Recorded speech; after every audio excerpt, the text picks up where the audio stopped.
চলে গেছিলাম বরিশালের আরও একটি শেষ প্রান্তে। হ্যালো এভরিওয়ান, হগলডি কেমন আছেন? সেই দিন বিকালে একটু ঘুরতে গেছিলাম কলারণ চণ্ডীপুরের দিকে। হালকা শীতের বিকেলবেলার আবহাওয়াটা খুব সুন্দর ছিল। আর এই লোকেশনটা সত্যি অসাধারণ ছিল, একদম প্রকৃতি আর সৌন্দর্যে ভরপুর। আর এখানে নতুন কিছু ভবন হয়েছে, কিছুদিন আগে নাকি এটা উদ্বোধনও করা হয়েছে, তাই আমরা একটু দেখতে আসলাম। এটা একদম কলারণ চণ্ডীপুর গ্রামের দিকে, ভাবা যায় গ্রামের মধ্যেও এরকম এত সুন্দর কাজ করেছে। তাই এই বিল্ডিংটা এখন আমরা ভালো করে ঘুরে ঘুরে দেখব। বাহির থেকেও দেখতে বেশ ভালোই লাগতেছিল। এরপর আমরা একটু ভেতরে চলে যাচ্ছি। ভেতরটাও বেশ ভালো এবং সুন্দর, উপর থেকে পুরো সৌন্দর্যের একটা ভিউ দেখা যায়।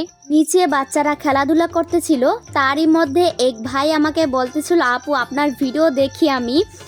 এখানে আরও অনেকেই আমার ভিডিও দেখে, অনেকের সাথেই দেখা হয়ে গেছে। এত অল্প সময়ের মধ্যে আমি এত বেশি পরিচিত মুখ হয়ে যাব আমি সত্যিই বুঝতে পারিনি।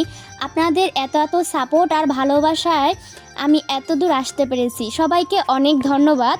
এখন জিজ্ঞেস করতেই পারেন বরিশালের আরেকটি শেষ প্রান্ত হলো কিভাবে, কারণ এটা পিরোজপুর জেলার শেষের দিকে।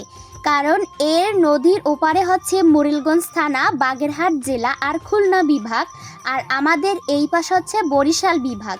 নদীর এপার আর ওই পার, যার কারণে আমি বলেছি বরিশালের আরেকটি শেষ প্রান্ত।